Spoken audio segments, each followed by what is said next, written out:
Okay, welcome back to another episode of the Post Money Plan podcast. My name is Dallas Post, and I am your host for the Post Money Plan podcast. As you know, I believe empowerment comes through knowledge, so my purpose here is to inform, educate, and stimulate thought on topics within personal finance, economics, and investing. You can find me at postmoneyplan.com or search the Post Money Plan in the iTunes podcast app or in Google Play. All right, so in this episode, I wanted to address some of the follow-on to what's happened with Hurricane Harvey in Houston. Now that it's been about 2.5 months since Hurricane Harvey, I just was thinking about some of the impacts that it's had on the real estate market and the housing situation here in Houston, thinking about all the houses that have been gutted and all the remodeling that's going to have to take place. I wanted to find out a little bit more about that, so I reached out to my friend David Weaver, who's in the real estate market here in Houston, and wanted to bring him on the show. So welcome to the show, David. Thanks for having me, Dallas. What was your experience in Harvey? Well, I was fortunate enough to not sustain any flooding damage at my house, personally. I will tell you that the neighborhood right next to mine did flood. Some of the drains weren't properly cleared, and because of the amount of rainfall we received over such a short period of time, where I'm located, near Timber Grove, that area actually did flood. And shortly thereafter, as you're driving through the streets, you'll see people had gutted their homes and a bunch of drywall and furniture that had been destroyed in the flood.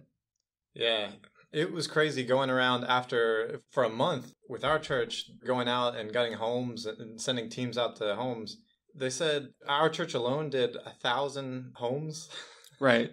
Which is just crazy to think how many that would mean throughout the city. And the unfortunate part is there was a lot of help, and there's a lot of work still to be done.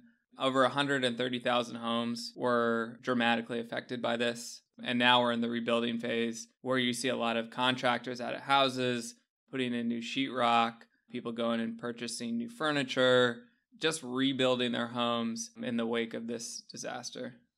So tell me a little bit about your background in real estate. Sure. Actually, I got into real estate with no background experience. I just wanted to do something. Yep. That's what I told the lady when I met her on an airplane when she asked me to interview. I said I had no experience, and she said, perfect. That's what we like. So I jumped into it for the purpose of it being an entrepreneurial opportunity. So you really see what you can make of yourself on your own.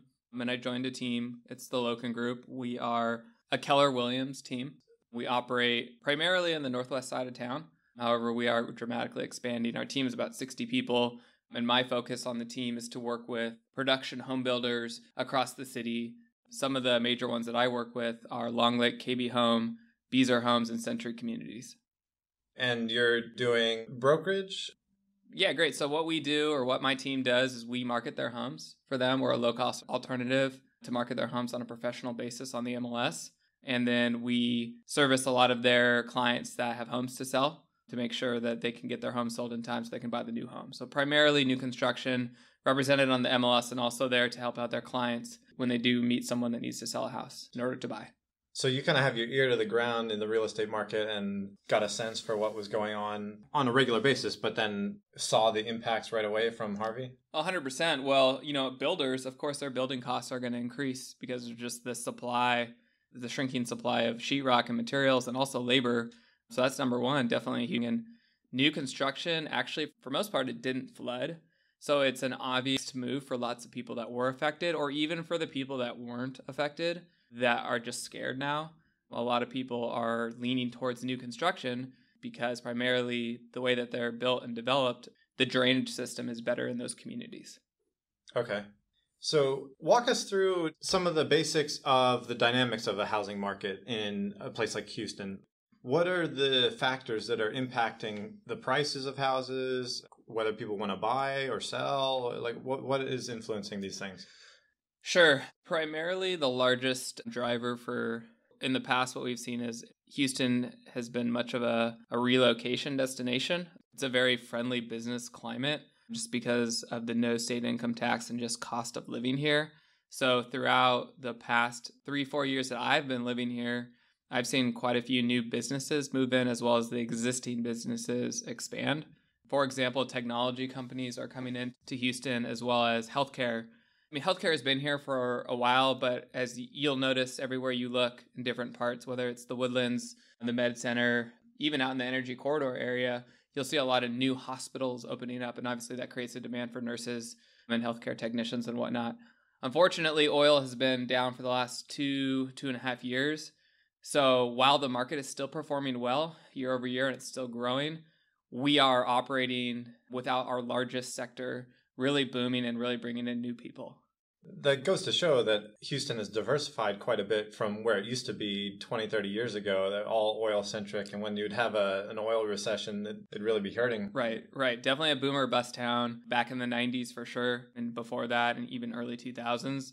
But the city and the local government have gotten smart about encouraging other businesses to come in, and it's definitely weathered this storm in terms of the real estate market and just keeping people employed. This is kind of tangential, but you mentioned about like the size of the medical complex or the energy corridor where like all these similar type businesses are concentrated. I used to think it was funny growing up. I'd go into town. This is over in Saudi Arabia. We'd go into town and they'd have the tech district where you'd have all the electronics shops all on the same street. You'd basically have the areas where they'd have all the same businesses all together. And I always thought that was funny from like a competition standpoint, because you think, why would you want to be next to your competitors and then they're potentially taking your sales? But there's the opposite effect though too, potentially, because if you have all of them all in one place, it then attracts more people to come there because they know that's where all that is. And I even think of that from Austin, where like 6th Street with bars, you would think that they're kind of consuming each other's sales, but because there's so many bars in one place, right, all the students go there because that's the one place to go. Very different comparison, but I can see what you're saying, 100%. It also brings in the best doctors as well when you have all of them competing and located in the same place. Obviously, when you have competition, you have better care, and that's great for the end consumer. Yeah. Then you have the supply side of people coming in, building houses, and then there's homes on the market. And then you have the demand side where if you have a good economy, then that's actually attracting people from other places to move into Texas, which I guess is what you were kind of alluding to a minute ago. There's just a lot of opportunity for entrepreneurs and corporations to come in here and expand.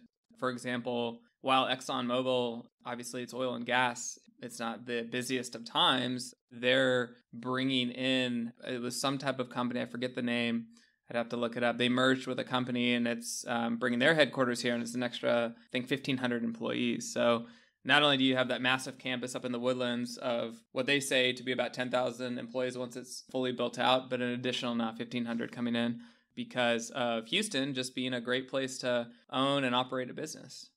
Then obviously you have the impact of mortgage rates, right? How has that been over the last couple of years? Because mortgage rates have been so low compared to historical norms. Has that had an impact on the Houston market that you're aware of, or what do you see? I think that the rates, while the rates have been low, they've been low for such a long time. I am somewhat fearful that people are getting used to 4.25, or sub 4 in some cases. Obviously, that's been kept low, in my personal opinion, artificially for quite a long period of time. It'll be interesting to see what happens when the rates do go up. There's already been early indications that they have, and they have increased slowly. It'll be interesting to see where it ends up. I don't have a crystal ball, so, I really don't know, but that'll obviously impact people's purchasing power. And as that affects people's purchasing power, it'll be interesting to see how that affects the prices on homes and how much, if homes will stabilize in price or if they'll start to come down a little bit because people's money will be essentially worth less with a higher interest rate. Yeah. Everyone thinks like, oh, interest rates must go up in the future. But in the end, like you say, we don't have a crystal ball and we don't know where they will go. But we do know that they do have an impact on demand. Of course. Because if interest rates are low, it's easier to borrow because you have less interest to pay. Of course. And if they're higher, then it's harder to borrow because you have more interest to pay. Right. 100%. I just purchased a house this past year, and I want to say that like half of my payment is interest over the life of the loan. And my rate is 3.75. So it's just, even on a rate like that, if you look at it over the life of the loan, how much extra you're paying just because of interest, It's kind of a scary number. Well, that's going to amortize over time, right? So you start out paying a lot of interest in your payments, and then eventually you're paying more principal and less interest. Right. So in the first few years are mostly interest. You do get to write that off. If you're if you're living there. If you're itemizing. Correct. Yeah, if you're itemizing it, you got to be living there. On your tax return. Right. So that's definitely a great benefit. And a lot of people take advantage of that, as they should. You know, when you look at the true cost of buying a home, if you take into account what you can write off from a property tax standpoint and then also from the interest standpoint, it's really a much better deal than the initial sticker shock that you look at. Myself personally, I have a roommate, so he pays for part of my mortgage, which is nice. Yeah, that's a big thing people don't really take into account, having a roommate. Or I mean, like, even if you buy a house, you can still rent out a room. People kind of think, oh, okay, I'm either a renter or I buy a house and it's just mine. Right. People don't think about, like, oh, okay, if I buy a house, I could still, like, rent. Right. Or share through that. Right. And so effectively what you're paying after your write-offs, if your home is increasing in value, you know, on average, it's about, let's just say 3 to 5% a year. Let's say 4% a year. You know, for every $100,000 that your home is worth, you're getting $4,000 extra in terms of equity. You're not going to see that until you sell the house down the road, but of course that effectively makes your real payment look less, which is nice. So that's just something else to take into account. Whatever your mortgage payment is per month is not necessarily that final number because of the write-offs and appreciation of the asset. So real estate is really a great way, especially when you have low rates like we do right now. It's definitely a great way to build wealth for the future. We're probably too young to know or to have observed the full impact of this, but I do wonder how the generational shift of the way people our age are living and starting out their careers and starting more in debt is affecting homeownership, and also the cultural shift. Instead of growing up and dying in the same town, you go to college and you go to the place where the job is. And, right. And people our age, we're getting married later. We're also being a lot more mobile, and we're going kind of where the jobs are. So that means people are shifting cities a lot of times. And that, I would think, has a big impact on something like homeownership. You're kind of geographically planting roots, which is a little bit contrary to that lifestyle. Right. I mean, you hit the nail on the head. This generation, the Millennial Generation, definitely approaches the real estate transaction and the place in which they live differently than on, you know, their parents' generation. If you look around different places in the Loop now, they have these huge, beautiful mega apartment complexes that has everything there for you. It's got a beautiful resort-style pool. It's got a very nice state-of-the-art gym. It's got different club rooms that you can rent out. And it's got all these very nice amenities that are taken care of for you. That and just reminds me, have you seen the South Park in Soto? Have you seen that one? No. No, you don't. I'll let you explain that to the audience. Well, it's just basically making fun of all the urban areas that have gentrified previously bad areas with these trendy complexes and things that you're talking about. It's very like yuppie and kind of a little bit stuck up. Right. But for someone moving into a new town, you know, a lot of people that are living here are from all over because they came here for job opportunities. And like you said, they're not necessarily looking to plant roots because their career could say that they're going to be somewhere else in 2 or 3 years. So for them, buying a house is the last thing they're thinking of. Getting into a cool apartment complex that has an awesome resort pool and a gym and house is something that's very appealing to them. So you see a lot of those, which unfortunately the unfortunate thing about that is the more apartment complexes that you build like that, those are expensive. And so the affordability factor for the city decreases rapidly because what you're starting to do is you're replacing apartments that don't have all of that or just places to live with places like that. And it's more difficult to afford. So you end up spending more money on rent and whatnot. That's the, I guess, negative consequence of that. From your experience and what you know about closing costs and those kind of things, what is your opinion on the minimum amount of time that someone would want to be owning a home before they're selling it? That's a great question. Closing costs end up being about 3% of the home that you're buying. Now, are you talking about on the purchase side of the transaction or the sales side of the transaction? I'm sorry, that's the purchase side. When you sell a house, one of your biggest costs when you sell a house is the realtor. Traditionally, it's 6%. So that you definitely want to be taking that into account. You pay 3% to the selling agent and then also 3% to the agent that procures the buyer. And then there's also other fees that are going to be required to pay. Not sure the exact amount on that. It varies depending on the situation, which lender you use. and also how much your house is. But a lot of people do, both when purchasing and selling, forget the amount that they have to pay in closing costs up front. That's something that a good lender, you'd want to get with a good lender on to make sure that you're prepared for that, because the true cost of getting into a home is more than just your down payment. It's your down payment plus your appraisal fee plus origination fees if you have them, processing fees, underwriting fees, taxes for the rest of the year, homeowners insurance. It's a number of things that end up requiring you to bring quite a bit of money to the closing table. Now, if you buy a new home, a lot of those closing costs are absorbed by the builder, depending on what kind of promotion they run. However, on the resale side, most of the time, the buyer is responsible for that. So then I guess that makes it kind of complicated to have a straightforward answer of like, okay, you need to own, like if you're going to think about owning a home for less than 3 years, it's not worth it kind of thing. Well, the challenge with that is typically, with the fees that you pay, your closing cost fees, I think it's actually about 1% to 2% plus the realtor fee. So you're looking at 7 to 8%. You have to have made that much money on your home to essentially the house price appreciation, right, or have invested that much to break even on selling the house. Now, you don't want to lose the amount of money that you initially put in up front. So if you put in, instead of FHA, you put in 3.5%, or conventional, you put in 20%, you want to make sure that you're at least retaining that. But it is very difficult, in my experience, it's very difficult for them to do better than breaking even in less than 2 years' time, in some cases 3 years. Yeah. Okay. Because you're paying a lot of interest up front, right? You're just giving that away. And property taxes, which you always have to pay, but a lot of it's the interest. The tricky thing in my mind is that so much of that is going to be dependent on how the house prices are behaving. Of course. If they're appreciating super fast, obviously, like you can make money even with the transaction cost quickly, but maybe they don't go up really fast and then it would take even longer. Right, and it just depends on, look, no one has a crystal ball when they're buying their home, but you can buy at the height of the market and then you try to sell 3 years later and maybe business isn't as good. That's what a lot of people are experiencing right now, because 2014 and 13, oil was great, right? And a lot of people moved in because the oil companies were hiring a lot of people to come in. And so they were buying houses in droves, and the demand was super high and prices were up.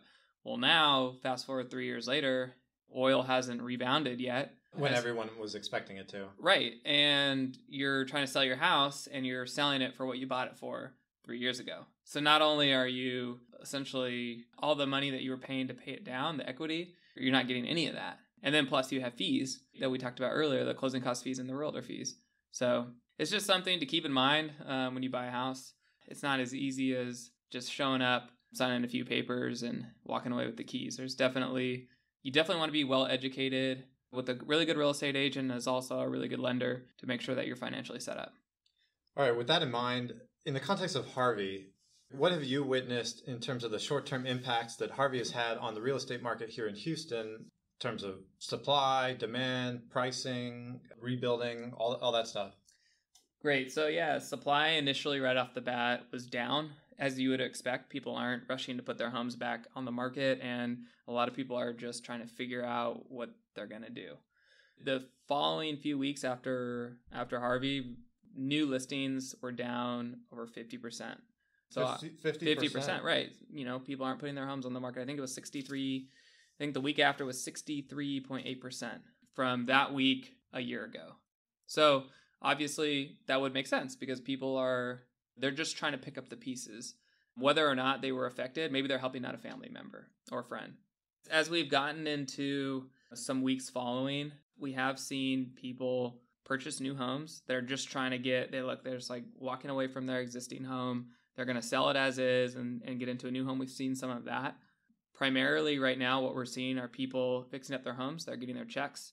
FEMA, insurance, whatever the situation is. Obviously, FEMA still hasn't paid out all the money. There's still different cases going on there. Have you heard much about that in terms of like insurance claims coming in, FEMA?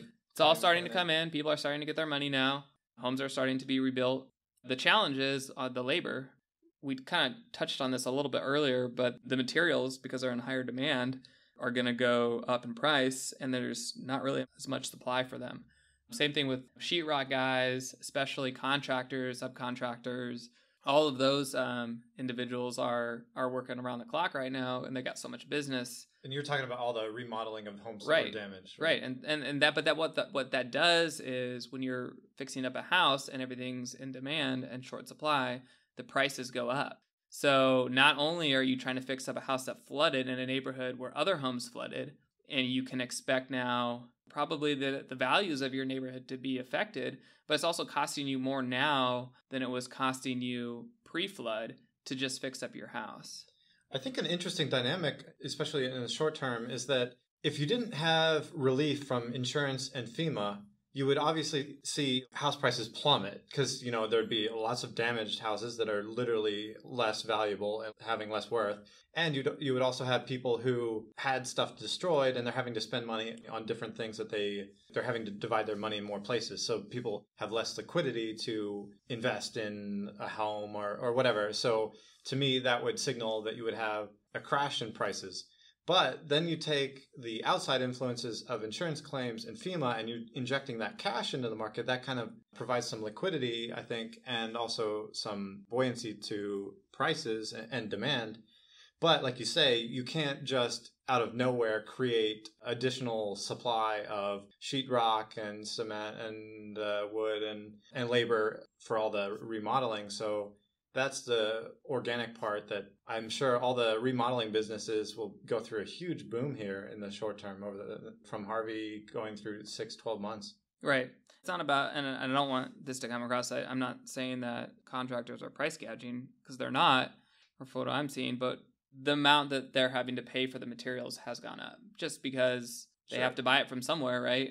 Anytime there's a shorter supply of something and demand increases like it did, their prices, just natural market prices are going to cause things to increase in price. Like I know for builders, not only are build times slowing down because of materials and there's delays there, but also because prices for the materials have gone up and the amount of workers aren't as readily available as they were before, prices are starting to increase for new construction homes. And I would imagine you'll see the same thing for someone to repair their home. The cost of repairing their home is going to increase. I don't know if you know this, but Diego is in home renovation. Right, flooring. He said he's just been crazy busy, right, going all over the place, and he's having trouble on his labor side of having enough people staffed to go out and do stuff. Right. It's a great problem to have, but nonetheless a problem. Right. It's going to take a while for Houston to fully recover, and I don't think it's going to be a mass movement all at once. I think there's going to be groups of people moving consistently over the next 6 months to a year as they make the decision on what they're going to do. A lot of people are going to fix up their home and ultimately stay. A lot of people are going to fix up their home and ultimately move. A lot of people didn't even bother any of that, just sold their home as is and took whatever insurance money they could get. It's not going to be a big wave all at once. You mentioned about listings being down in the beginning, but how about pricing of houses? And has that been different depending on the area, whether it was on a floodplain or above a floodplain? Well, of course, if it was in a floodplain or if it experienced flooding, keep in mind, a lot of homes that experienced flooding weren't in any floodplain. Once they released the waters from the reservoirs, they flooded, right? So, yeah, if anything flooded and there's damaged homes in the neighborhood, it's going to affect the values. And when that happens, and there's a greater supply, so now more homes are in that same neighborhood that are on the market. So what does the seller have to do in order to get more people to look at their home? They're going to have to lower the price to make it more competitive. So in those neighborhoods, it's going to unfortunately probably drive down the prices. Now, the amount to which that happens is going to be different every neighborhood. I've heard people say anywhere between 10 and 20%, depending. Like immediately or forecasted into the future? As they go sell now, 10 to 20%. Now, wow. That's not a rule. Every situation is different, but as we meet with our clients and we go through the numbers, we are just to level set expectations and kind of what they can expect. We're saying, hey, this is what we're seeing out there. Yeah. Wow. That's pretty, it's not surprising, but also kind of shocking at the same time. It's shocking. It's very unfortunate. No one, you really can't plan for something like this, and it was a crazy storm and definitely very sad.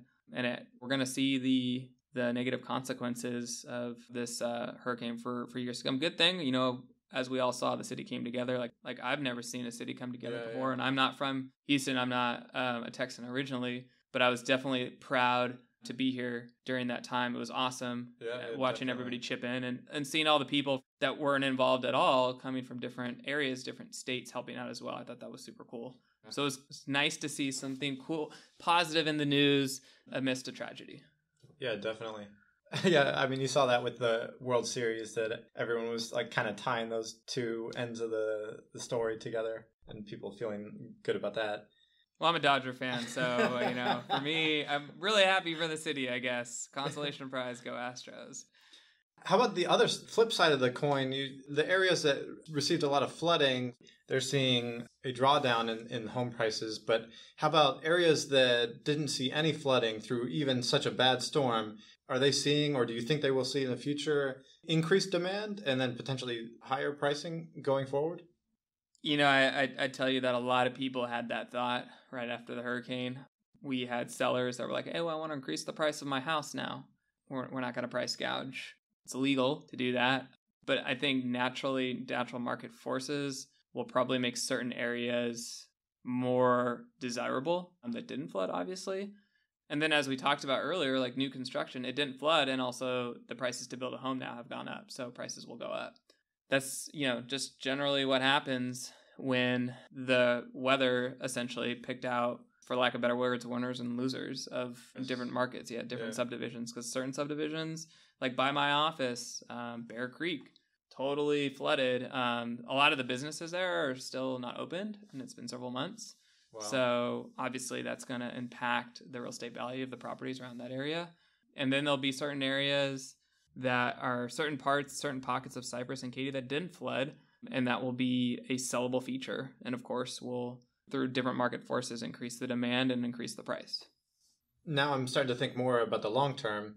It's kind of weird to think about, but I could almost see it where over time, if these forces which you're talking about take hold slowly obviously infrastructure with regard to drainage and all those kind of things is going to have an impact on these things, but almost to the point where poor people unfortunately end up in lower valued real estate areas, and then richer people end up in higher valued real estate areas, and then that kind of has like an impact on their likelihood to experience flooding.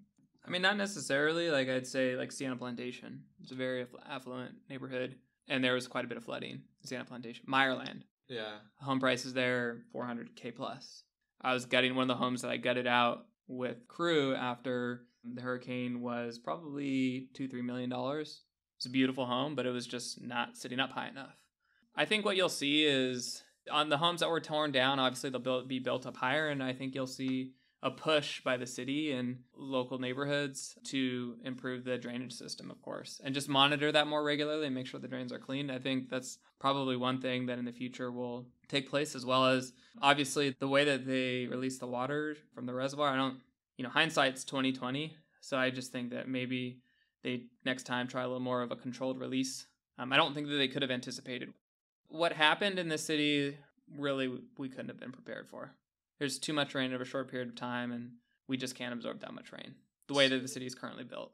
Long term, you think that investment in infrastructure improvements, yep.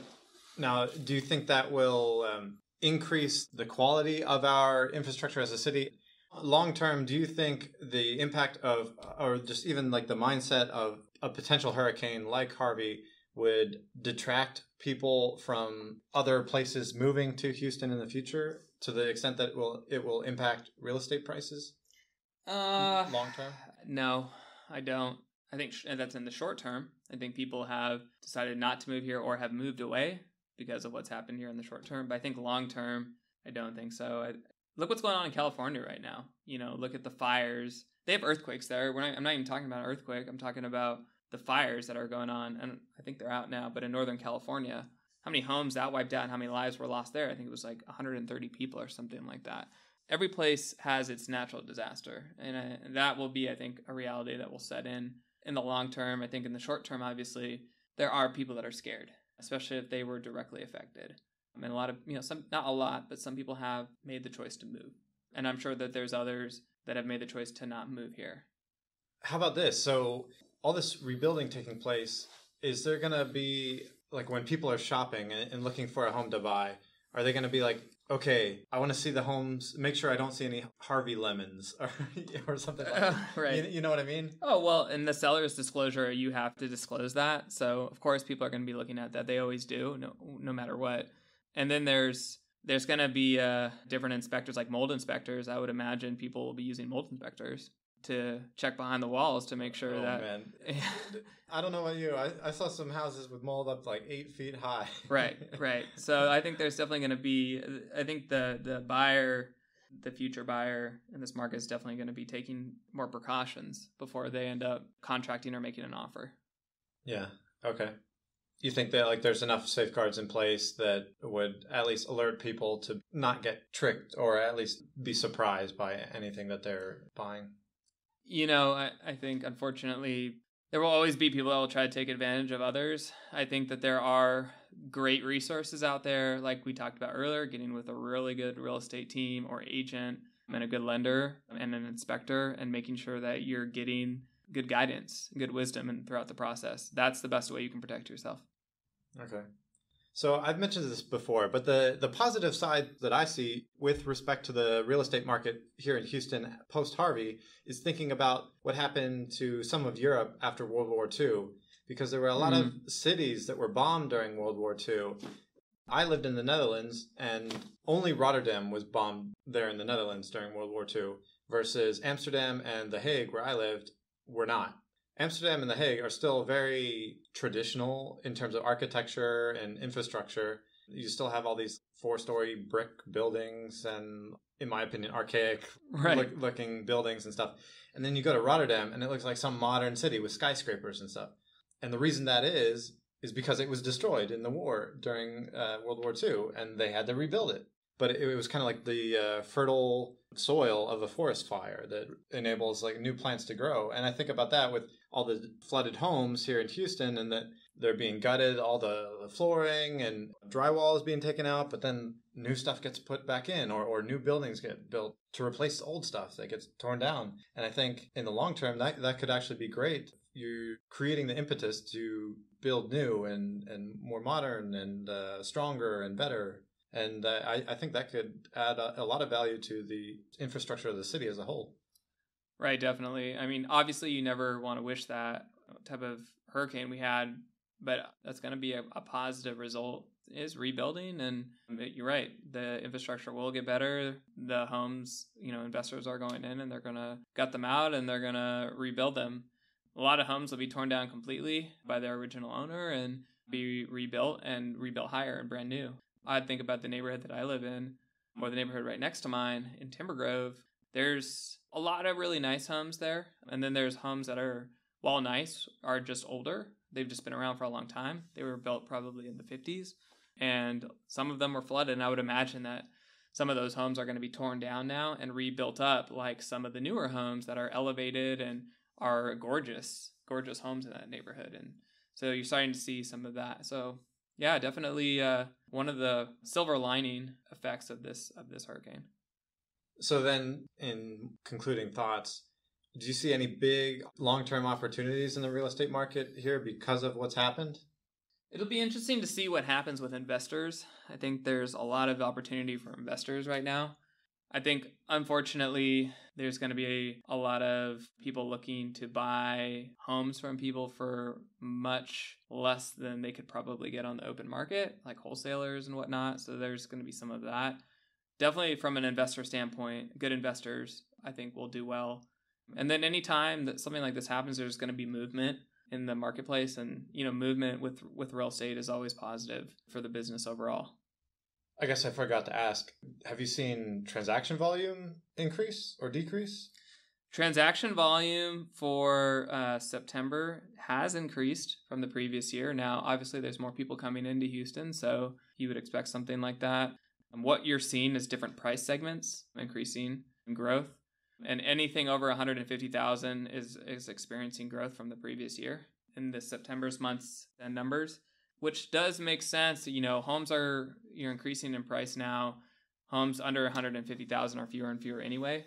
But everything over 150,000, those segments, all those price segments have increased in the month of September. Now, August was a little bit different, but September, definitely. Okay, so long-term opportunity potentially for investors finding specific opportunities for rebuilding and getting homes and rebuilding them up. And then how about on the flip side? Any like long-term things to avoid or be watching out for? Just make sure that you're, like we kind of talked about earlier, that you're working with someone that pays attention to the details. So if you're not sure if the home was affected or not, make sure you get a mold inspector to just check that out. A good inspector, a good agent, a good lender. I think if you just take the necessary precautions and work with the professionals, that you'll be in a good position. I would say that it's important to look at any neighborhood that did flood. Just beware that that's going to affect the values. And as a seller, you got to do what's right for your family. But if you're in an area that was affected and you build up your home, just make sure that it makes financial sense before you do anything. Yeah. When was it that you bought your home? I bought my home in November of 2016. Oh, okay. So way before the storm. So if you were, let's say you didn't own it yet and you were thinking of buying one now, how concerned would you be about floodplain or? Very concerned. Okay. I would buy in an area that didn't flood. And I would get flood insurance regardless. Okay. Oh, I guess on that note, has flood insurance pricing changed at all? I would imagine it has. I know that car insurance has gone up significantly. Flood insurance, I'm not sure. I guess I'm up to renew, so I guess we'll find out. I would imagine it would, though. Yeah, they've had to spend a lot of money. That's how insurance works. Yeah. What can you do? Yep. All right. Well, that covers what I wanted to address. The big surprise, I guess I would say for me, was what you mentioned about houses in areas that were flooded being listed down 10 or 20%. That's a pretty stark reality. Yeah, I just think the reality of a lot of buyers were saying, did this home flood? I don't even want to look in an area that flooded. Yeah. And that's kind of one of the first things they say. And so when you are buying an area that did flood, yes, you're gonna expect to see the value of the home go down in the short term. In time, I believe those values will come back. I mean, it was a 1 in 500 year storm or 1 in 800 or something like that. Yeah. But in the short term, yeah, definitely the values will be less. I guess just one little personal finance tip / plug that I'll make here at the end based on that is that I think it's wise to be running your finances and how you spend your money and then the mortgage that you're taking on for a home in such a way that you're not running paycheck to paycheck and have no savings in the bank. And if anything comes along, like even a wind that blows off a door and then you can't afford it, it breaks the bank, that is a problem. So if the mortgage that you have allows for you to build some savings and then something happens where the house price falls and you have to sell, that you're in less of a desperate financial situation, I think that gives some safe breathing room, which is prudent. Anyway, thanks again, man, for sharing. Definitely. Hopefully it was helpful. Yeah. Okay. All right. That'll wrap things up for this episode. Thanks again for joining us. Don't forget you can subscribe to the show on iTunes or in Google Play by searching The Post Money Plan. Catch us next time on another episode of the Post Money Plan podcast.